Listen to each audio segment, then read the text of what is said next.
The Sound of Silence by Kiko Writes. Read by My Lost and Found. Summary. Izuku's body and mind aren't always in perfect sync. Sometimes all he wants is to have a normal day out with friends and have fun like a normal teenager, but his traitorous jaw chooses lock and prevents him from laughing along with his classmates. Or, 5 times Izuku Midoriya goes quiet, and 1 time people hear him. Trigger warning. Mentions of abuse, mentions of panic attacks and muteness, attempted sexual assault. Nothing actually happens, there's no graphic descriptions. Number 1. Izuku's classmates in middle school never appreciated his creepy muttering, especially once they realized that he was often talking to himself about their precious quirks. He knew that he was annoying, and smart as he is, he was quick to realize the best way to avoid getting cornered after school, or beaten right at his desk, was by going quiet. It wasn't just at school that Izuku learned to use silence as a shield. When Inko was in one of her moods, he knew to soften his steps and muffle his breathing. If he was quiet enough, she would usually pretend he didn't even exist. It hurt, at first, but not as much as clumps of his hair being ripped out of his scalp or the sensation of his nails being wrenched from their beds, all without even being touched. After the lock Izuku had put on his bedroom door broke, Inko suddenly had lots of inventive uses for her telekinesis. That was when Izuku started writing his notebooks in code. He's much more comfortable at UA, especially after moving into the dorms, so much that at some point he even slipped back into his muttering habit, but Izuku still hadn't been able to kick his nearly instinctual reaction to go quiet when something is wrong. Being fluent in English usually means he would have no problem stopping to hold an impromptu conversation with Yamada-sensei in the hallway about the latest classic reading assignment he set. But right now, it feels as though someone glued his lips together while he slept. Today is one of those days where he woke up already tired of the day ahead. He hadn't even been able to force some fruit down his throat for breakfast. Yet, despite being empty, Izuku's stomach had been churning with the type of nausea that accompanies days like this, since he forced himself out of bed.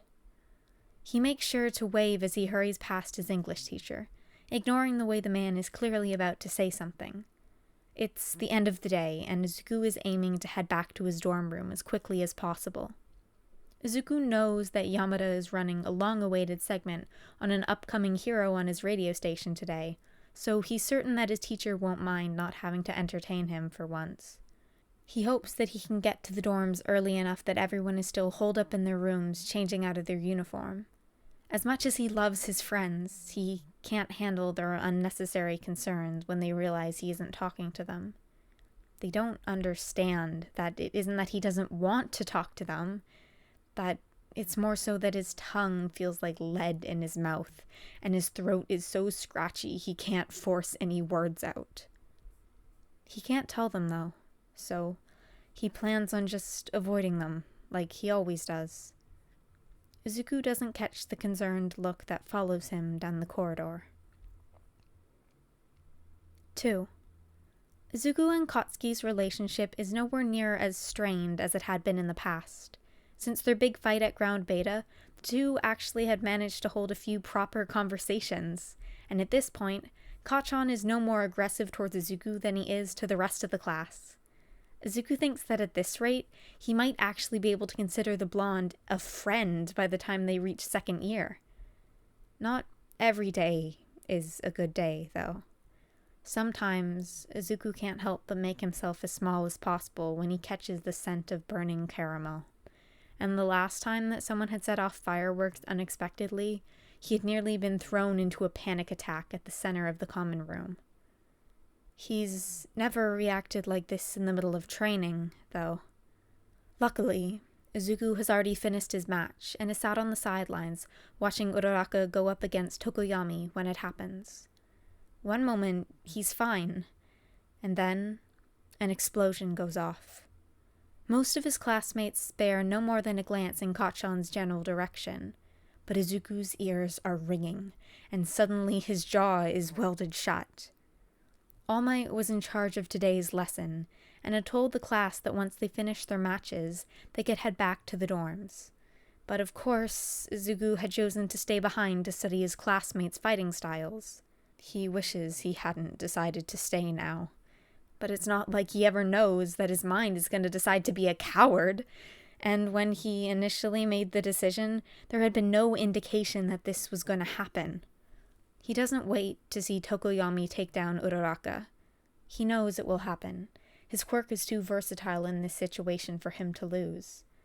Before he's practically sprinting out of the gym, offering something that's supposed to be a smile but probably comes out more of a grimace towards Shinso, who's looking at him with a vaguely concerned expression gracing his features.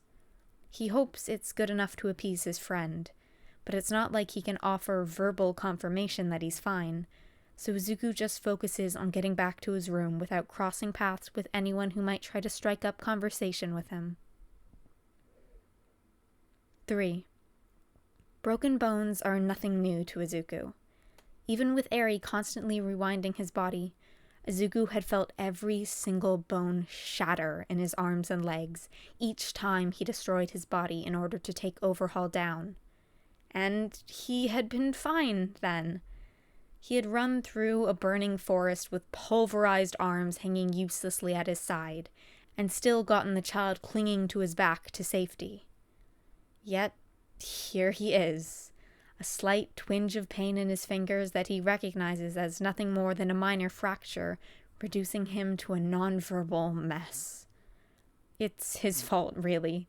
He isn't sure how he managed to slam a door on his own fingers, and Recovery Girl's warnings after the sports festival still ring clear in his mind, so he doesn't even consider going to her to get help. He knows how to sprint a fractured finger anyway. He'd had to do it enough times after Inko had realized that, although her quirk wasn't strong enough to do more serious harm, she could easily pull hard enough to form hairline fractures in weaker bones. Izuku figures that it's probably the physical echo of what Inko used to do to him that makes him go silent, but he isn't sure. He wants to cry. He knows that he won't be able to let go in the way he truly wants. He can't scream and sob and gasp for air, or call out for someone to hold him while he breaks down like he so badly wishes he could. And helplessly letting silent tears stream down his face never fails to make him feel worse. Izuku ends up wrapping his own finger in his bathroom, decidedly ignoring the laughter he can hear floating up the stairs from the common room where his classmates are gathered. He would usually head down and slot himself into an empty space on the sofa, but he can't even join in with their laughter, so what would be the point? It's a Saturday, so he knows most of his classmates will be sitting down to eat dinner together, but nobody calls him down, or even comes to check on him. So Izuku simply pulls on a baggy hoodie and some basketball shorts and climbs into bed. If anyone asks tomorrow, they probably won't. They probably hadn't even noticed. He'll just tell them that he went to bed early. He lies under his blankets, staring blankly at his ceiling until long after the others have headed back to their own rooms. His mouth still feels like it's wired shut when he finally succumbs to his exhaustion. 4. Aizawa-sensei is so different to Izuku's old teachers that it had constantly confused him at first. The man is nothing like his elementary school teachers who had treated him like glass and warned the other kids against interacting with him, and he's a stark contrast to his middle school teachers who had glared at him with thinly veiled contempt at best, and at worst, well, the faint scars that line his upper back and faintly resemble the shape of a belt buckle aren't something he could ever imagine 1A's homeroom teacher inflicting. For a while, Izuku had been waiting for the other shoe to drop, waiting for the day that Aizawa turned on him with disdain in his glare, and icily informed him of his expulsion due to his utter uselessness and lack of potential. but after seeing the man throw himself headfirst into danger in order to protect him and his classmates, after knowing them for a mere week, Izuku had been left with no choice other than to draw the conclusion that Izawa-sensei is just different. So much more has happened since he first came to that realization, and at this point, Izuku trusts his teacher more than he ever trusted any adult in his life before, which is why he hates his body's reaction to the warning glance that Aizawa shoots his way during law and ethics. The calm part of his mind knows that his teacher is simply trying to let him know that he was muttering without calling him out on it in front of the whole class. But the other part, the scarred part, decides to overrule the judgment, drawing too many comparisons between Izuku's current homeroom teacher's harmless frown and last year's homeroom teacher's glower that never promised anything but pain. The only solace that Izuku can take in the situation is that at least he isn't muttering anymore. He expects Aizawa to look away once the cause for his attention is gone, but Izuku can feel his teacher's eyes on him despite the way he's aggressively attempting to avoid eye contact, choosing to try and burn holes into his bright red shoes instead. He isn't quite sure how he's going to avoid calling attention to his involuntary silence. He still has 3 lessons before the end of the day, and he knows that the chances of not being chosen to speak in any of his classes are practically nil. At the end of the lesson, Izuku wastes no time getting as far away from the classroom as he can. Even though Aizawa doesn't appear to want to speak with him, he doesn't want to risk being reprimanded when he can't even defend himself. It's happened more than enough times in the past. Surprisingly, considering that Izuku would usually be answering every other question his teachers pose, he doesn't get asked on once in his last few classes. Once in the safety of his own room, he wonders distantly if Aizawa-sensei had somehow realized that he'd gone silent before scoffing at the very idea and allowing himself to start relax as steam fills his bathroom. He's finally able to decompress under a steady stream of hot water as he showers, and by the time he's dressed and has finished drying his hair, his mouth has finally decided to work again. After texting ahead to make sure it's okay, Izuku knocks on the door of the dorm next to his own, settling down into Sarah's room to copy the notes on vigilante laws he hadn't managed to get down in the midst of his panic. Izuku forces himself to squash down the lingering hope that his homeroom teacher had actually noticed that something was wrong, convincing himself that he's beyond help at this point anyway. 5. Izuku has no idea why he agreed to come along this trip. The whole class is here, sure, but it wasn't mandatory. It just so happened that Mina was able to rope everyone into tagging along. They're currently gathered in the food court of the second closest mall to UA. Mina had been mindful enough to purposely avoid going to the same mall as last time. Izuku's trying to be thankful, but he's still on edge. The others are planning the groups they're going to break off into, and trying to agree on a time to meet back up. Izuku lets them know that he has something to do on his own, politely turning down Kaminari's offer to accompany him before turning and walking in the opposite direction to where the majority of his class headed.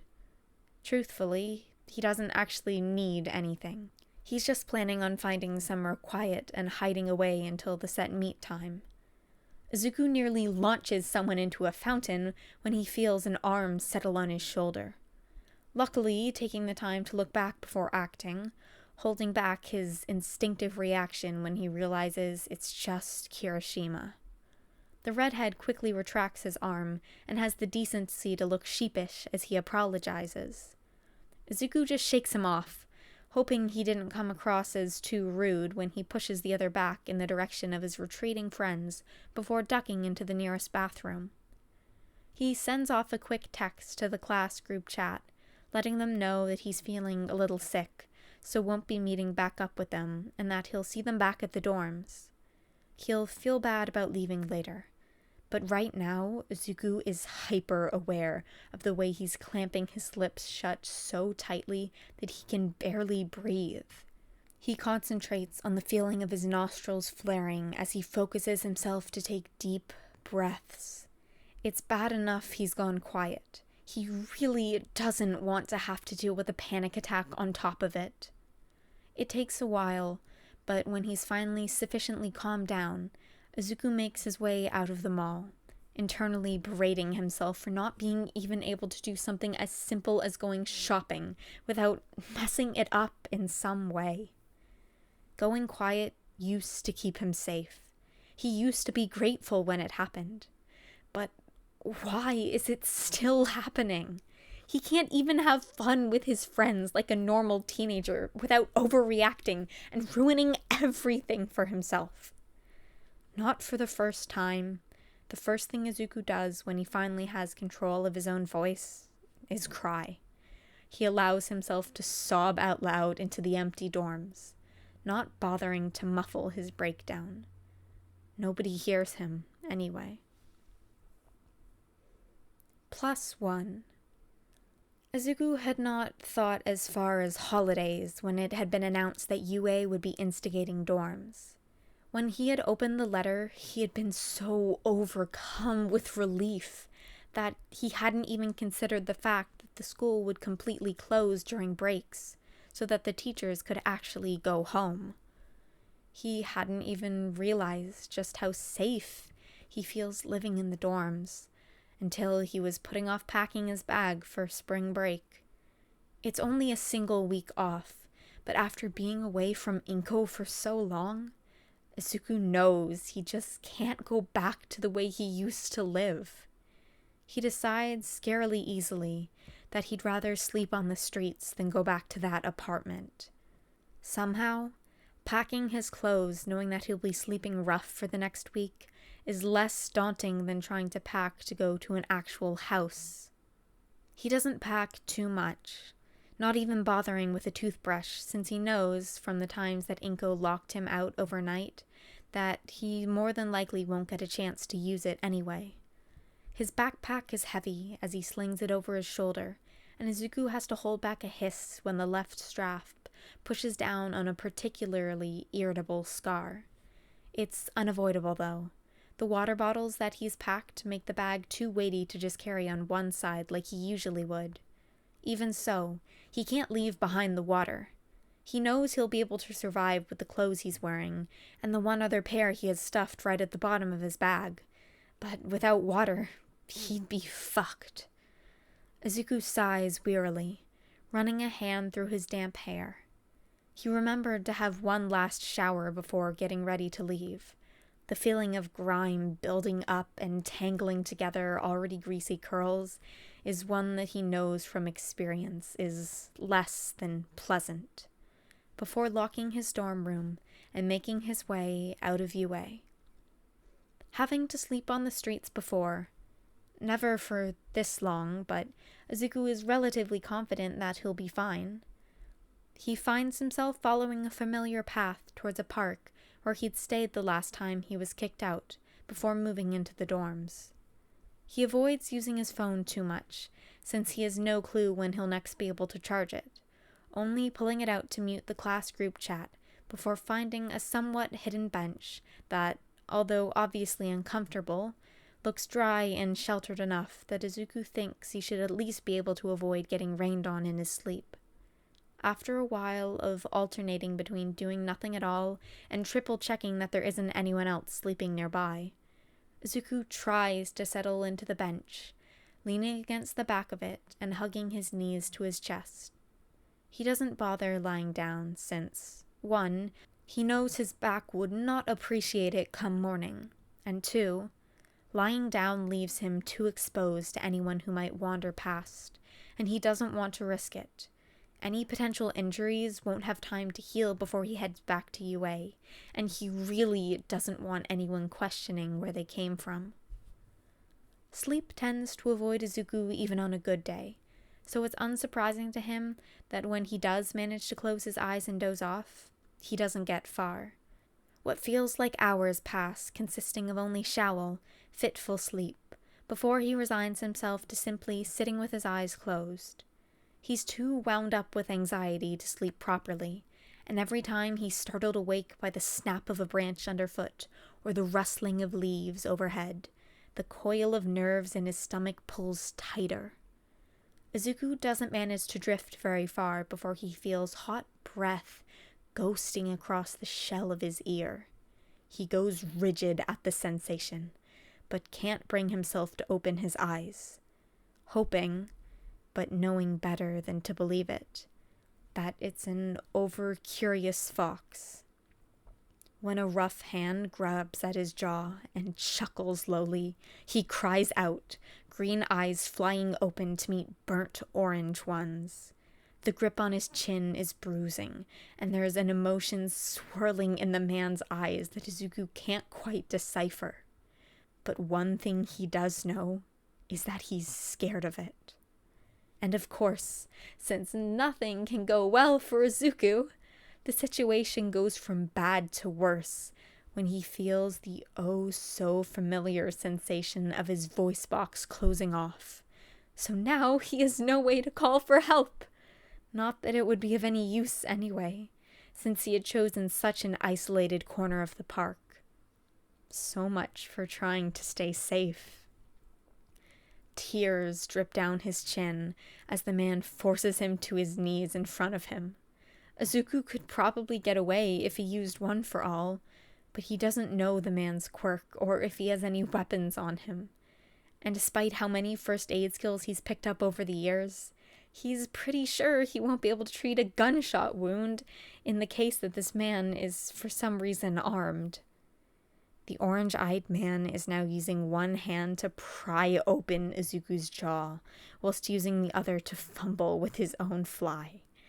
And Izuku can do nothing more than whimper dejectedly and resign himself to his fate as he tries to retreat into his own mind.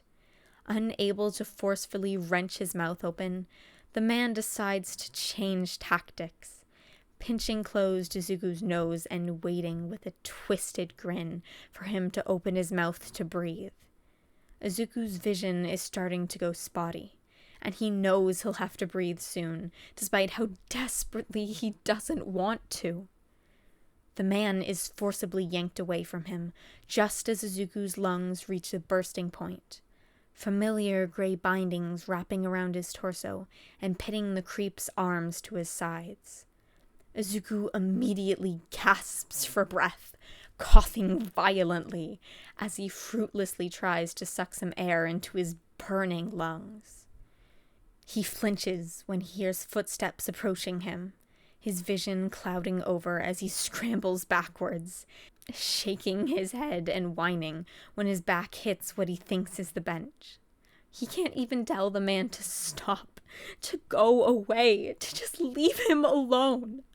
And even though the uncomfortable hold on his chin is gone, he doesn't know where the man is, and he still can't breathe properly. A voice that he vaguely registers as safe breaks through the haze of his panic, and Izuku finds himself following the instructions laid out to him, allowing that person to take his hand and place it against their chest as they narrate the movements and intentions.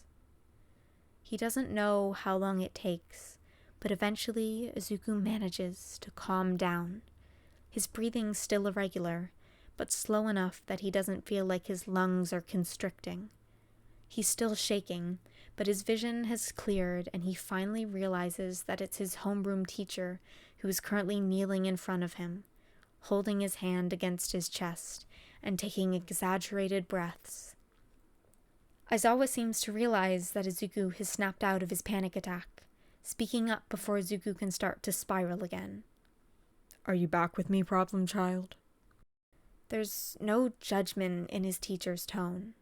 The emotion bleeding into his expression is in stark contrast to his usual demeanor, and Izuku really hates the fact that he physically cannot answer him right now.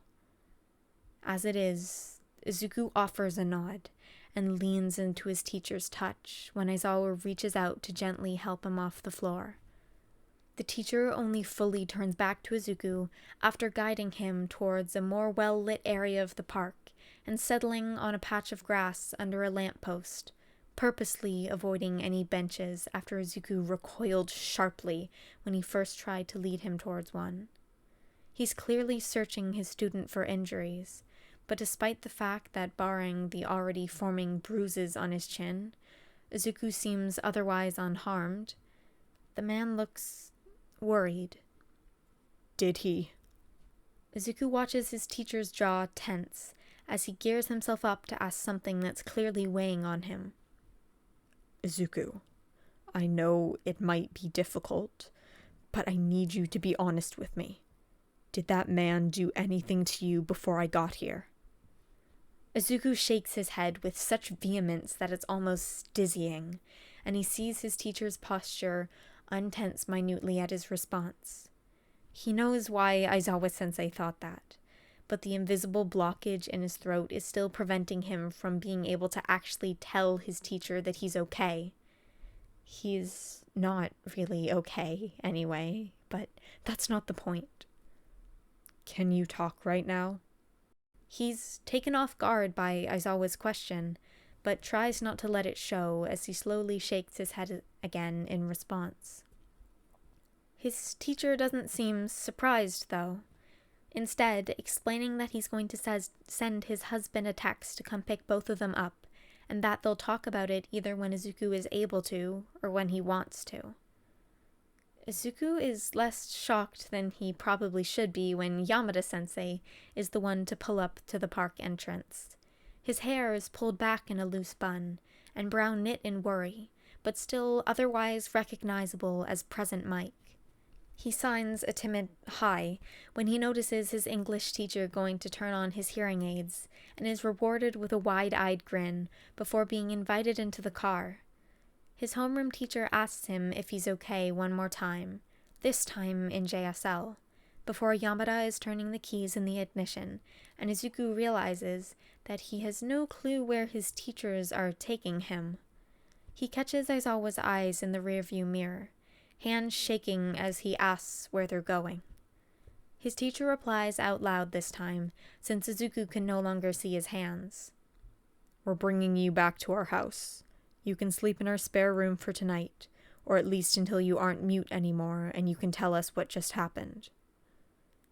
The rest of the car ride is silent, save for the muddled sounds of the radio and the crunching of gravel under tires. The steady hand of his homeroom teacher leads Izuku into a big house, bigger than Inko's apartment, but more lived in, more homely. Yamada disappears upstairs, apparently to place Izuku's bag in the guest room, before all three settle around the kitchen table. Izuku writes with his fingers, as he tries to figure out what he wants to communicate, before settling on, "Do you guys not mind that I've gone quiet?" Aizawa's face softens even more than it had back at the park, at what Izuku signs, speaking aloud in response since his husband had apparently switched on his hearing aid since they returned. Is that what you call it? Going quiet? He continues after Izuku nods. Well, we don't mind. Both me and Hizashi understand sign, so you have a way to communicate with us. I feel like I should be, but I'm really not surprised that you know how to sign either.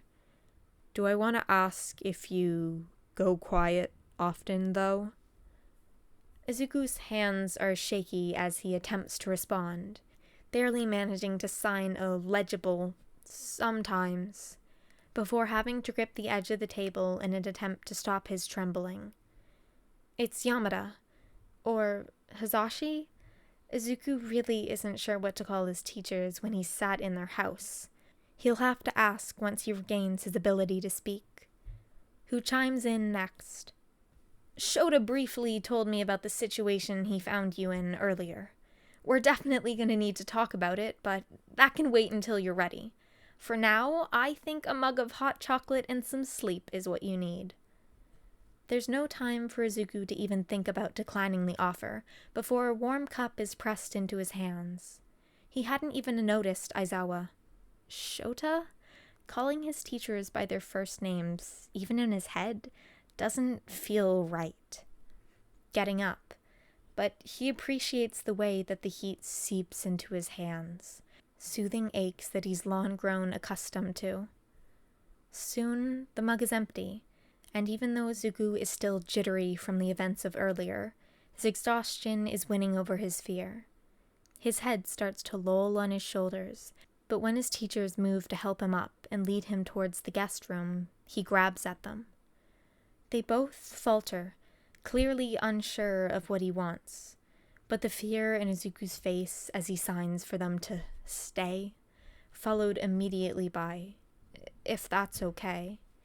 As if they would ever deny him of company after what he went through, or even on a normal night, prompts them to move into the living room as opposed to upstairs.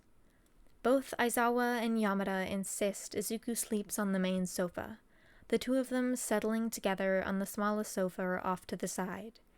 It's definitely not comfortable, but knowing that he has trustworthy people watching over him, paired with his weariness, means that Izuku can't find it in him to argue against the arrangement, and he falls asleep faster than he has in years. Midway through the next morning, Izuku finds himself in control of his own voice again. The first thing he does, after crying in his teacher's arms, which was more than a little bit mortifying, is thank his teachers profusely for letting him stay the night. After more tears, more serious conversations are breached.